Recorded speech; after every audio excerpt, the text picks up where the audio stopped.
અમારી જે મોટેલમાં હતી રૂમ, મારા ટીમમાંથી અમુક મેમ્બર્સ છે જે કાઠિયાવાડથી બિલોંગ કરે છે, એટલે માવો અને માવા લવર્સ છે.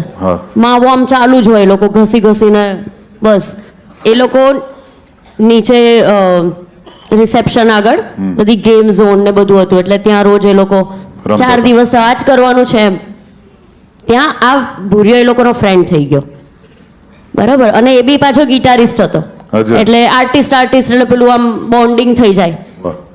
તો હવે એ ભૂરિયાની આખી સ્ટોરી એ રાતે પી નાખ્યો અને ઢીંગલી થઈ ગયો. ભાઈ આ ડિક્શનરી બહુ ગજબ છે. આના ઢીંગલી સૌથી સેફેસ્ટ શબ્દ બોલ્યા તમે હજી સુધી. બોલો બોલો.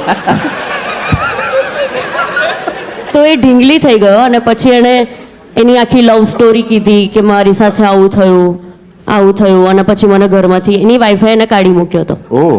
હા, એટલે આઈને રહેતો હતો મોટેલમાં અને આ બધા એના ફ્રેન્ડ્સ થઈ ગયા. હવે એ રોજ જુએ કે પેલા ભાઈ કંઈક ખાય છે,